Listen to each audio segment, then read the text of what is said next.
What is going on, everybody? Welcome back to the channel. After Sound here, bringing you Splinterlands content every single day. We also stream right here in this channel every Tuesday, Thursday, and Sunday morning, so come by and say hello.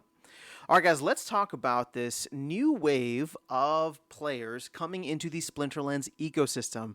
And I know it's just small right now, but the potential, I would say, is very, very high. And I want to share with you a little data here off of Peak Monsters. So shout out to Peak Monsters. I'm going to go down to this new players section. Let me make sure my video is not covering it. And you can see very clearly that there has been a bump over the last couple of days. Now, it was just last Thursday, right? So 4 or 5 days ago that we had the Killer Whales episode go live, not on Apple TV. You had to go and pay for it, but, Hello One, I think, is the production company that put together the Killer Whales TV show, and they were posting about it. We've seen a lot of positive feedback so far, and so you can see this spike is not insignificant. And this is on the 3 month. Let me just go out to the 6 months. So this takes us back to like almost, end of summer 2023. And you can see that it's been relatively flat in terms of the numbers of new players signing up. Again, I don't think a lot of this is ending up translating. I don't know if these are just bot accounts or people just sign up and then they leave, whatever the case is. But there is a very clear spike here. I don't know what this was back in October. Although this was shortly after this was during the pre-sale, I guess, for Rebellion when that went live.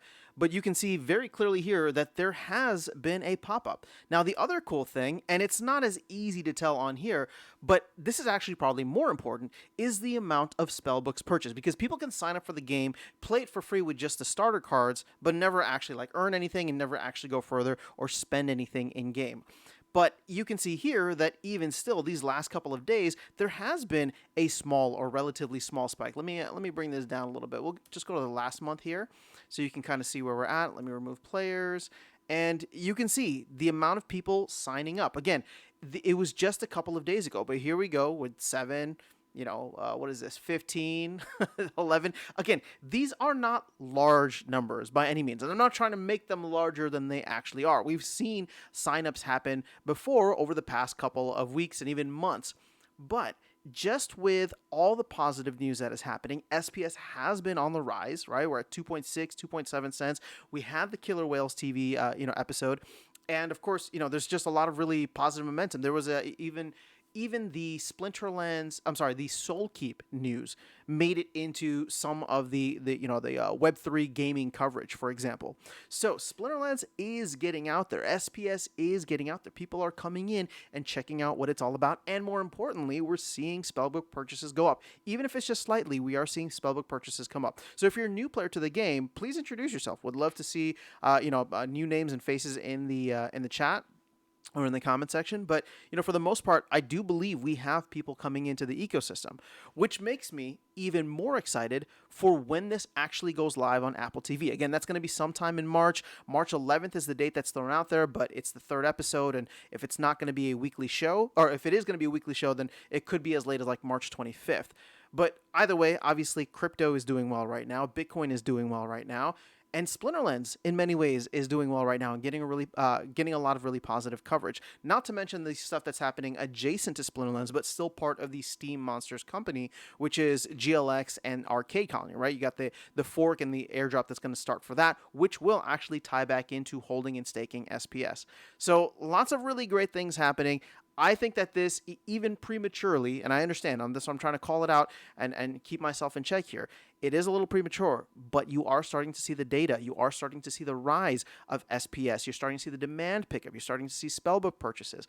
All this stuff is very, very good in my opinion, because we are still quite early. The halving is more than a month away, almost 2 months away. And I don't know. I just got to say that looking at the data now, if we continue on this trend, if we can continue the positive momentum, and we have the ranked update going out later this week. Who knows what the team has planned for March? Obviously, land is probably still up there on the list. The reward rework is up there on the list. We'll have to wait and see what else they put together. But at the end of the day, I'm very, very excited about this. So just want to share with you some of the data. Obviously, on the other side of things, you can see that the amount of players has not really increased. But I will say this. We obviously know there's a lot of automated accounts on the wild or in wild format, right? And so even if we get 100, 200 new players, when you see like 33,000, 100 new players is not going to mean much, but I'm talking about 100 real players. So, this can go from 33,530 to 33,630, and this chart is not going to change much. But I'll tell you what, if those 100 players come in and they want to play at silver, gold, or diamond, they'll start scooping assets up off the market. They'll start scooping SPS off the market, stake it so that they can play, get the earnings, and all that stuff. And it's gonna happen much. It may happen slowly. It may not happen quickly. But all I'm trying to say is that when we start to see this, and in real people coming in, real people with real capital coming in, to me, this is all a very good sign. We may not see it in all the numbers right away, but I will say, Bitcoin's been choppy the last couple of days, and we went from 2.3, 2.4 up to 2.6, 2.7. Again, that might not seem like much, and really, in actuality, it isn't. But from a percentage basis, right, it's like a 10% gain over the past week or two, which is not insignificant when you are in a choppy market, or when you are in, just a time where maybe even Bitcoin went down. We were down in the 50s for a little bit. So overall, very good signs for me, and obviously very exciting things up ahead for Splinterlands. So welcome to all the new players. Feel free to come through. We'll try to catch you on the live streams. But let me know your thoughts in the comments below. That is all I have for you guys in this video. I'll catch you all in the next one, and see you around the game. Take care.